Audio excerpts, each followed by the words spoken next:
Hello everyone, this is Sapna Sharda. Today I will teach you about force, work and energy. इससे पहले वाली video में मैंने आपको मैटर एंड मटेरियल्स के बारे में बताया था। उसका लिंक कमेंट बॉक्स और डिस्क्रिप्शन दोनों में दिया गया है। Now I will teach you about force, work and energy. Whenever we push or pull an object, we apply force. जब कभी भी हम किसी भी ऑब्जेक्ट को, किसी भी चीज़ को पुश करते हैं, धक्का देते हैं या अपनी ओर खींचते हैं, तो हम क्या करते हैं? अप्लाई करते हैं हम फोर्स। फोर्स मतलब होता है बल। तो हमारा बल यूज़ होता है। A force can make an object move, can stop a moving object. जो फोर्स हम अप्लाई करते हैं उसका क्या यूज़ होता है? वो एक ऑब्जेक्ट को क्या कर सकते हैं? मूव कर सकता है। कोई भी चीज़ है, हमें उसे आगे बढ़ाना है, वो कर सकते हैं। Can stop a moving object, और वो चलती हुई कोई चीज़ है उसे रोक भी सकते हैं प्रेशर लगा के। Can change direction of a moving object, और वो मूविंग ऑब्जेक्ट जो भी गतिशील चीज़ है उसको डायरेक्शन को चेंज कर सकता है। And can change the shape of an object, और क्या कर सकता है? किसी भी ऑब्जेक्ट की शेप को चेंज किया जा सकता है फोर्स का यूज़ करके। तो ये एक तरह का बल हुआ, जो कि हम कोई भी चीज़ की शेप चेंज करनी है, उसको मूव करना है, या फिर हमें उससे जो है रोकना है, कुछ भी उसका डायरेक्शन चेंज करना है, सब चीज़ों में हमारा फोर्स का यूज़ होता है। अब आता है types of force. Force are of different types which are as follows. ये कई तरह के होते हैं, जैसे कि मैं आपको बताऊंगी। Muscular force, this force is used by human beings and animals. ये फोर्स किसके द्वारा यूज़ किया जाता है? ह्यूमन बीइंग के द्वारा और एनिमल्स के द्वारा। ये जो है मसल्स वाला फोर्स होता है, इसमें मसल्स का यूज़ होता है। एंड ये फोर्स जो है ह्यूमन बीइंग और एनिमल्स के द्वारा यूज़ किया जाता है। Elastic force, a stressed rubber band has this type of force. जब हम कोई भी रबर बैंड को खींचते हैं, स्ट्रेस करते हैं, तो उसमें इस टाइप के फोर्स का यूज़ किया जाता है। अब अगला है persistence force. This force is the force applied against the moving object. ये फोर्स कब अप्लाइड होता है? जब कोई मूविंग ऑब्जेक्ट होती है, कोई चीज़ गतिशील है, उसके अगेंस्ट ये अप्लाई होता है। फॉर एग्जाम्पल, उदाहरण के लिए, a ball rolling on the floor stop after covering some distance. एक बॉल रोल करते हुए फ्लोर पर जा रही है, एक बॉल जो है फर्श पर रोल करते हुए जा रही है। आप देखना कुछ टाइम बाद वो अपने आप रुक जाएगी थोड़ी दूर जाकर। तो ऐसा क्यों होता है? The force that stops the rolling ball is called persistence force. जो फोर्स रोलिंग बॉल को स्टॉप करती है, रोकती है, उसको क्या कहते हैं? उस फोर्स को परसिस्टेंस फोर्स कहते हैं। This force is also called frictional force. इस फोर्स को फ्रिक्शनल फोर्स भी कहा जाता है।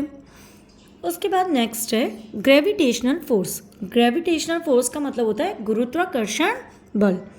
गुरुत्वाकर्षण बल पृथ्वी अपनी ओर आकर्षित करती है, अपनी ओर खींचती है ना। तो वो उसकी तरफ, वो अपने केंद्र की तरफ सब चीज़ों को खींचती है। हम ग्रेविटी के कारण ही तो खड़े रहते हैं। अगर हमारे यहाँ पर ग्रेविटी ना हो तो हम खड़े ही नहीं रह सकते हैं। तो हम क्यों हैं? धरती पे चल रहा है, ये अपने आप में एक इसमें ग्रेविटी भी है, तभी हम खड़े हैं। कोई भी चीज़ टिकी हुई है। आप मून पे देख लीजिए, मून पे जो है ग्रेविटी नहीं होती है, तो वहाँ पर क्या होता है? बहुत कम ग्रेविटी के कारण कि वहाँ पर लोग खड़े नहीं हो सकते, हवा में दिखेंगे आपको। सो सारा चीज़ जो है ग्रेविटी का होता है। This is the force of attraction applied by the earth. ये एक तरह का फोर्स है जो कि पृथ्वी के द्वारा अप्लाई होता है। This force pulls objects towards the centre of the earth. ये फोर्स क्या करता है? चीज़ों को पृथ्वी के सेंटर की तरफ, पृथ्वी के केंद्र की तरफ खींचता है। फॉर एग्जाम्पल, उदाहरण के लिए, when a ball is thrown in the air. जब हम कोई बॉल को एयर में, हवा में फेंकेंगे, ऊपर उछालेंगे, it comes back towards the earth due to gravitational force. ये हमारे पास वापस आ जाएगी अर्थ की तरफ, फिर नीचे आ जाएगी, गिर जाएगी। क्यों? ड्यू टू ग्रेविटेशनल फोर्स, क्योंकि ये जो है ग्रेविटेशनल फोर्स का इसमें यूज़ होता है। ये लगती है, गुरुत्वाकर्षण बल होता है, पृथ्वी अपनी ओर खींचती है चीज़ों को। इसका हम कोई भी चीज़ ऊपर फेंकेंगे, बॉल ही क्या, कोई भी चीज़ होगी तो वो भी हमारी नीचे आ जाएगी। अब इसके बाद आता है इलेक्ट्रोस्टैटिक फोर्स। व्हेन वी रब things against a woollen cloth, जब हम कोई भी वुलन क्लॉथ है उसके अगेंस्ट कोई भी चीज़ को रब करते हैं तो the force develop is electrostatic force, जो फोर्स डेवलप होती है उसे इलेक्ट्रोस्टैटिक फोर्स कहते हैं। मतलब इसमें एक इलेक्ट्रिसिटी टाइप की होती है, करंट टाइप का लगता है। जैसे कि जब आप वुलन क्लोथ्स पहने होते हैं, जैसे आप दिन भर पहने हैं, आपकी बॉडी में भी आपकी गर्मी है, काफ़ी टाइम से आपकी बॉडी से लगे रहे, फिर जब आप कपड़े उतारते हैं तो आप देखोगे अचानक से एक झन सी आवाज़ आएगी, मतलब करंट सा फील होगा उसमें। और आप देखोगे कि इसी तरह होता है स्केल का, जैसे आप पे प्लास्टिक का स्केल है, आप थोड़ी देर रब करते रहेंगे उस सिंथेटिक कपड़े पे, उसमें अपने आप ऐसे इलेक्ट्रिसिटी आ जाती है, जनरेट हो जाती है कि जब आप फिर उसे अपने बालों पे लगाएंगे स्केल को, तो वो जब स्केल आप दूर करेंगे तो आप देखेंगे वो बाल जो है उससे चिपक रहे हैं, है ना। तो वो ये अपने आप में क्या होता है, इलेक्ट्रोस्टैटिक फोर्स होता है। जब हम चीज़ों को रब करते हैं वुलन क्लॉथ के अगेंस्ट तो उसमें क्या होता है कि एक फोर्स डेवलप होती है जिसे इलेक्ट्रोस्टैटिक फोर्स कहते हैं। अब हम डिस्कस करेंगे वर्क के बारे में। What is work? Work refers to an activity. Work क्या करता है? रिफ़र मतलब वो जो है रिफ़र करता है, एक एक्टिविटी को शो करता है that involves applying force on an object, जो कि हम किसी भी ऑब्जेक्ट के ऊपर जब फोर्स अप्लाई होता है तो कुछ ना कुछ काम होता है। मतलब जब हम किसी चीज़ पे बल लगा रहे हैं, जैसे हमने, आप मान लीजिए कोई एक किताब है उसको उठा के हमने दूसरी जगह रखा, तो जब हमने उसे उठाया उस पर बल लगा तो ये वो अपनी जगह से मूव होकर दूसरी जगह पे आ जाती है, वो ऊपर की तरफ उठी है, फिर हमने उसे नीचे रखा है, तो इसमें क्या होता है कि वर्क अप्लाई होता है। And movement of the object in the direction of the force.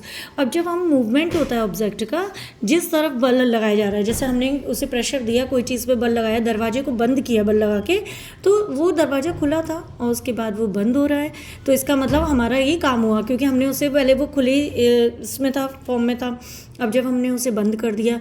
तो ये सब क्या होता है कि movement of an object in the direction of force, जिस तरफ हमने बल लगाया उस तरफ जो ऑब्जेक्ट का मूवमेंट होता है तो उसको क्या कहते हैं, वर्क हुआ है। फॉर एग्जाम्पल के लिए, if a man lifts a bucket then some work is done. अगर कोई व्यक्ति जो है बकेट को लिफ्ट करता है, उठाता है, मतलब बाल्टी उठा के वो दूसरी जगह रख रहा है, बकेट को उठा रहा है, तो उसका मतलब उसने कुछ काम किया है। In this case due to the force applied by the man. इस केस में क्या है, क्योंकि फोर्स जो है बल उस इंसान के द्वारा लगाया गया है। The movement of bucket takes place in upward direction. और जो बकेट का मूवमेंट हुआ है, बकेट कहाँ की तरफ हिली है, वो जो है अपवर्ड डायरेक्शन, ऊपर की तरफ वो जो है बकेट का मूवमेंट हुआ है, तो इसका मतलब वर्क इज डन, काम हुआ है, इसी को वर्क कहते हैं। अब अगला आ जाता है energy. Energy is the capacity और ability to do work. Energy एक किसी भी काम को करने की कैपेसिटी और एबिलिटी होती है, उसे हम एनर्जी कहते हैं, कि हम कितने सक्षम हैं किसी काम को करने के लिए, कितने कैपेबल हैं, कितने हमारे अंदर एबिलिटी है ना। तो energy can be of various types. Energy भी बहुत तरह की हो सकती है। कौन कौन सी होती है? Mechanical energy, this is the energy of motion that does some work. ये एक तरह की एनर्जी है मोशन की, मतलब इसमें गतिशीलता होती है। दैट डज सम वर्क, जिसमें कि कुछ ना कुछ काम होता है। फॉर एग्जाम्पल, उदाहरण के लिए क्या होता है, wind turns a wind mill. तो विंड क्या करती है, जब हवा लगती है विंड मिल पे तो विंड मिल चलने लगती है, उसका पहिया घूमने लगता है ना। तो काम हुआ ना, वो जो रुका हुआ था वो एकदम से हवा के कारण चलने लगा। तो ये क्या हुआ, इसमें एनर्जी का यूज़ हुआ। अब है heat energy. Heat energy is produced when a fuel is burned in the air. जब कोई भी आपका फ्यूल जो होता है वो एयर में बर्नड होगा, जलेगा, तो उससे क्या होगी, हीट एनर्जी प्रोड्यूस्ड होगी। तो अब आपके उसमें क्या होता है कि जैसे आपने when for example, when coal is burned in the air, जब कोल को आपने कोयले को बर्न किया, जलाया, heat energy is produced, heat energy उसमें प्रोड्यूस्ड होगी। और heat energy is used in steam engines and in cooking etcetera. Heat energy हमारी जो है स्टीम इंजन में यूज़ होती है और कुकिंग में। आप देखोगे कि उसमें क्या होता है, जब मतलब उसमें स्टीम इंजन में आप जो कोयले को बर्न करते हैं, खूब सारे भट्टी में कोयले डाले जाते हैं और उससे जो धुआं निकलता है, स्टीम होती है, उससे क्या होता है कि आपकी ट्रेन आगे बढ़ती है, उसमें स्टीम पीछे जाती है, ट्रेन आगे की ओर बढ़ती है। तो इन सब का यूज़ होता है। तो ये आपकी हो गई हीट एनर्जी। मतलब कोई भी चीज़ अगर हम जलाते हैं, जैसे कोई भी चीज़ में फ्यूल जैसे तेल है या कुछ भी चीज़ इस तरह की बर्न होती है, तो उससे क्या होता है, एनर्जी प्रोड्यूस होती है। और ऐसे कोयले को जब जलाया जाता है उससे भी हमारी जो हीट एनर्जी प्रोड्यूस होती है। तो इसका हमारा यूज़ स्टीम इंजन और कुकिंग इन सब में होता है। अब आता है हमारा chemical energy. The energy obtained by the process of chemical reaction is called chemical energy. जो एनर्जी हमारी केमिकल रिएक्शन की प्रोसेस से मिलती है, कोई भी केमिकल रिएक्शन होता है उससे जो हमें एनर्जी मिलती है उसको क्या कहते हैं, केमिकल एनर्जी कहते हैं। For example, when petrol is burned in the air, जब पेट्रोल एयर में बर्न जलाया जाता है, it produce lots of heat and light energy. इससे क्या उत्पन्न होता है, बहुत सारी हीट प्रोड्यूस होती है और लाइट एनर्जी मिलती है। अब आता है इलेक्ट्रिकल एनर्जी। इलेक्ट्रिकल एनर्जी क्या होती है, the energy we get from electricity.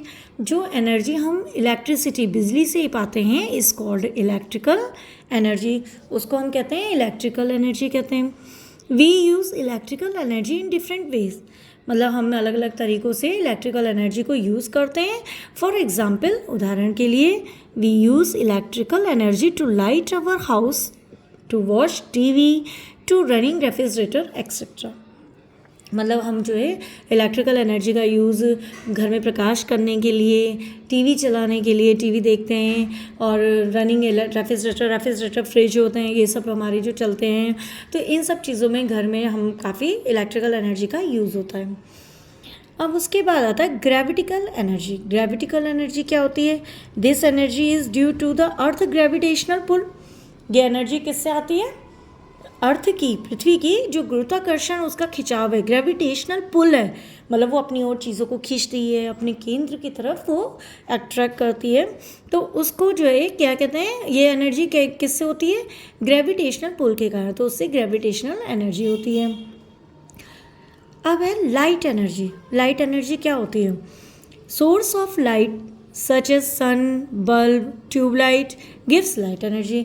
जो लाइट के सोर्स होते हैं, लाइट के जो साधन हैं, जैसे कि सूरज है, बल्ब है ना, ट्यूबलाइट है, हमारे घरों में ट्यूबलाइट भी होता है, बल्ब भी होता है, सन का भी, भाई सूरज का भी पता ही है। तो ये सब क्या है, लाइट एनर्जी के हमारे सोर्सेज हैं, साधन हैं, इनसे हमें प्रकाश मिलता है। Sound energy, radio, television, music system are sources of sound energy. तो ये जो रेडियो है, आप देखोगे इनमें गाने बजते हैं, हम सुनते हैं, तो ये एक साउंड है ना उसमें। टेलीविज़न है, उसमें भी हम वॉल्यूम अप डाउन कर लेते हैं। म्यूज़िक सिस्टम में गाने बजते हैं। तो ये सब हमारे किस चीज़ के सोर्स हैं, साउंड एनर्जी के सोर्स हैं। चैप्टर के बारे में मैंने आपको अच्छे से समझा दिया है। अब उससे रिलेटेड कुछ प्रैक्टिस एक्सरसाइज हैं जो मैं आपको कुछ क्वेश्चंस मतलब बताऊंगी, उनके आंसर्स भी बताऊंगी, लेकिन उससे हमारा पिछला जो भी हमने चैप्टर पढ़ा है ना, वो भी हमारा रिवीजन हो जाएगा। तो फर्स्ट क्वेश्चन क्या है, the force which stops the motion of an object is called force, बल। जो रोकती है किसको, मोशन ऑफ एन ऑब्जेक्ट, किसी भी ऑब्जेक्ट के मोशन को रोकती है, उसमें कौन सा फोर्स होता है, ग्रेविटेशनल फोर्स होता है, फ्रिक्शनल फोर्स होता है, मैग्नेटिक फोर्स होता है, इलेक्ट्रिक फोर्स होता है, नन ऑफ दिस, या फिर कुछ भी नहीं होता। तो आपको क्या लगता है, ग्रेविटेशन में तो पृथ्वी वाला होता है ना, मैग्नेटिक में मैग्नेट का होगा, चुंबक का, इलेक्ट्रिक में इलेक्ट्रिसिटी होगी, फ्रिक्शनल फोर्स में हमारा क्या होता है, जब कोई बॉल हमारी रोल अप करके जाती है, जैसे मैंने बताया था, तो जब रोलर करके जाती है तो उसमें जो है बॉल अचानक से जब वो रुकती है तो वो फ्रिक्शनल फोर्स के कारण होता है। तो पहले क्वेश्चन का आंसर हमारा है बी। तो इसमें हमारा क्या आंसर होगा, फ्रिक्शनल फोर्स। जो भी कोई हमारी जैसे बॉल रोल अप करके आ रही है उसको रोकने का काम क्या कर रहा है, फ्रिक्शनल फोर्स कर रहा है। अब दूसरा क्वेश्चन हमारा है कि which of the following term is used to for push और pull acting on an object. ऐसा कौन सा टर्म है जो हमारा यूज़ होता है किसी भी चीज़ को पुश करने के लिए या पुल करने के लिए, कोई भी ऑब्जेक्ट को खींचना है, धक्का देना है, तो क्या यूज़ होता है, हमारा फोर्स का हम यूज़ करते हैं, प्रेशर का यूज़ करते हैं, एरिया का यूज़ करते हैं, सरफेस का यूज़ करते हैं, नन ऑफ दिस। तो हम इनमें से क्या चीज़ का यूज़ करते हैं, ऑब्वियस है हम फोर्स का यूज़ करते हैं। हम कोई भी चीज़ को धक्का देना है या अपनी ओर खींचना है उसके लिए हम फोर्स का यूज़ करते हैं। तो सेकंड का आंसर हमारा क्या होगा, ऑप्शन ए। अब आता है हमारा थर्ड क्वेश्चन, थर्ड क्वेश्चन में pick the odd one out. जो चीज़ आपको बिल्कुल ऑड लग रही है, मतलब कुछ चीज़ें सेम होंगी, एक चीज़ आपकी ऑड होगी, तो उसको अलग करके वही आंसर है हमारा। क्या है? ए ऑप्शन में है रेडियो, बी ऑप्शन में है टेलीविज़न, सी में है सन, डी में है music system, none of this. तो आपको क्या लगता है भाई? रेडियो, टेलीविज़न, म्यूज़िक सिस्टम, इसमें तो हमारे को लग रहा है कि साउंड से एनर्जी यूज़ होती है, और जो ये सन है, ये मतलब इसमें ये साउंड से एनर्जी के ये सोर्स है, और सन हमारा किसका? लाइट एनर्जी का सोर्स है। तो ये जो है इनसे अलग है, तो इसका आंसर हमारा क्या होगा? सी, सन होगा, जो कि ऑड है इन सबसे। ओके, अब आता है fourth question. When we stretch a rubber band it possesses which kind of force। मतलब जब हम जो है रबर बैंड को स्ट्रेस करते हैं तो इसमें किस टाइप का फोर्स होता है? Elastic force, gravitational force, frictional force, persistence force. तो आपको पता है रबर बैंड में उसमें इलेक्ट्रिसिटी, वो इलास्टिक होते हैं, मतलब इलास्टिक्स होती है, तो इसमें ऑब्वियस है इलास्टिक फोर्स का यूज़ होता है। तो इसका ऑप्शन आंसर क्या होगा? ए। अब आता है 5, a ball thrown in the sky falls back on the earth due to. कोई भी बॉल को जब हम ऊपर आकाश में फेंकते हैं तो वो अपने आप अर्थ की तरफ आ जाती है। क्यों आती है? तो परसिस्टेंस फोर्स के कारण आती है, electrostatic force, gravitational force, all of this, none of this. तो आपको मैंने बताया था कि पृथ्वी के अपने सेंटर की तरफ हर चीज़ को वो पुल करती है, क्योंकि उसमें ग्रेविटेशनल फोर्स होता है, इसलिए जब हम कोई बॉल को ऊपर फेंकते हैं वो वापस अर्थ की तरफ आ जाती है। तो इसका आंसर होगा सी। अब हम 6 वाला क्वेश्चन अभी स्किप कर देते हैं, वो मैं आपसे जो है क्वेश्चन कमेंट बॉक्स में पूछूंगी, फिर उसका आंसर आप लोग जो है कमेंट सेक्शन में दीजिएगा। अब क्वेश्चन नंबर है मैच द फॉलोइंग।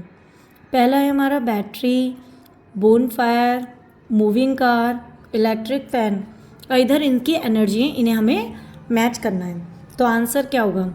जैसे बैटरी हमारी किस तरह की है? आप सबसे पहले ये देखिए कि आपकी जो मूविंग कार है, इलेक्ट्रिकल फ़ैन है, ये सब देखो। इलेक्ट्रिकल फ़ैन हमारा किससे रिलेटेड है? Electrical energy. फोर्थ का बी, मूविंग कार हमारी किससे रिलेटेड है? मैकेनिकल एनर्जी, है ना, वो एक मशीनरी वाली चीज़ हो गई, है ना। बोन फायर हमारी किससे रिलेटेड है? हीट एनर्जी, क्योंकि इसमें हीट होती है। और बैटरी जो हमारी होती है केमिकल एनर्जी, है ना। तो ये हमारी जो है फर्स्ट का हमारा डी, सेकंड का हमारा हो जाता है सी। ये किस में है? फर्स्ट का डी इसमें है, इसमें नहीं है, इसमें नहीं है, इसमें नहीं है। तो ऑब्वियस है ये इसका आंसर हमारा फर्स्ट का डी, सेकंड का सी, और थर्ड का ए हो गया मूविंग कार का मैकेनिकल एनर्जी, और फोर्थ का हमारा हो गया बी। तो हमारा इसमें क्या ऑप्शन सही होगा? ए ऑप्शन सही होगा। ओके, अब हम अगले क्वेश्चन पे आते हैं। तो उसमें सन इज़ द सोर्स ऑफ, सन किस चीज़ का सोर्स है? हीट एनर्जी का सोर्स है, लाइट एनर्जी का, या फिर जो है साउंड एनर्जी, या बोथ ए एंड बी। तो देखिए आपको पता है सन से लाइट भी आती है, बेवो प्रकाश देता है, और उससे गर्मी भी उत्पन्न होती है। तो सन में हमारे हीट एनर्जी का भी ऑप्शन सही है और लाइट एनर्जी का भी ऑप्शन सही है, पर हमारे डी ऑप्शन में ए और बी दोनों दिए हुए हैं। तो इसका हमारा क्या आंसर होगा? डी। अब 9th क्वेश्चन हमारा आता है उसका अगला, विच of the following runs on electric energy. ऐसी कौन सी चीज़ है जो इलेक्ट्रिक एनर्जी पे चलती है? इलेक्ट्रिसिटी, बिजली पे चलती है। कंप्यूटर, हाँ वो भी चलता है। टेलीविज़न, वो भी चलता है। वॉशिंग मशीन, वो भी बिजली से चलती है। ऑल ऑफ दिस, सभी चलते हैं। None of this. तो आपका ऑप्शन इसमें क्या आंसर होगा? डी, क्योंकि ऑल ऑफ दिस हमारी जो है बिजली से चलती हैं। अगला क्वेश्चन आता है, विच of the following converts electrical energy into heat energy. मतलब ऐसी कौन सी चीज़ें हैं जो कि कन्वर्ट करती हैं इलेक्ट्रिकल एनर्जी को हीट एनर्जी में? तो इलेक्ट्रिक हीटर और फैन। भाई आप ये, इसका मतलब ये जो हमारी इलेक्ट्रिसिटी है वो जब हम मतलब यूज़ कर रहे हैं तो वो हमें गर्मी दे रही है। फ़ैन तो गर्मी नहीं देगा, फ़ैन तो हम हवा के लिए करते हैं। गर्मी में हमें पसीना आता है, हम पंखे से हम सुखाते हैं, हमें बहुत गर्मी लग रही है, हम पंखा चलाते हैं, तो फ़ैन तो होगा नहीं क्योंकि वो हीट एनर्जी नहीं दे रहा। सोलर कुकर भी नहीं देगा, है ना। और इलेक्ट्रिकल हीटर, देखो ये हीटर है, इलेक्ट्रिसिटी से चलता है। हमने इलेक्ट्रिक का यूज़ करके हीटर को चलाया और उसने हमें क्या दिया? हीट एनर्जी दी। तो इलेक्ट्रिकल हीटर इसका आंसर होगा। तो 10 का हमारा आएगा ऑप्शन ए। तो ये हमारा इसके आंसर्स होंगे। अब 6 क्वेश्चन का जो है मैं आपको मेन क्वेश्चन मैं आपको बताती हूँ। 6 क्वेश्चन जो हमने स्किप किया था वो क्या है, विच of the following is an example of work.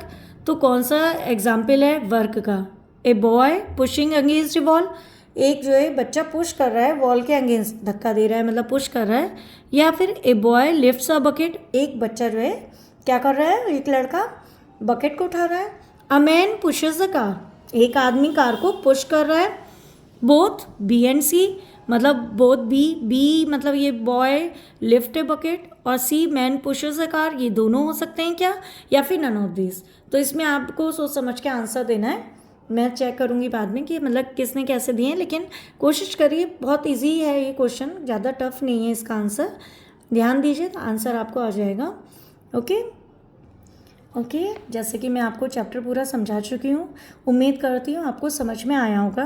Please अगर आपको समझ में आया है चैप्टर, मेरा पढ़ाने का ढंग अच्छा लगा, वीडियो को लाइक करिए और चैनल को सब्सक्राइब करिए और बेल नोटिफिकेशन को ऑल पर सेट कर दीजिए, जिससे मेरी सारी वीडियोस आप तक पहुंच सके। Thank you. अब नेक्स्ट चैप्टर जो मैं पढ़ाऊँगी आपको, उसमें नेक्स्ट चैप्टर में हमारा आता है अवर इन्वायरमेंट, मतलब मैं उसमें आपको इन्वायरमेंट के बारे में बताऊँगी, तो वो मेरी अगली वीडियो में आपको मिल जाएगा। Okay, thank you.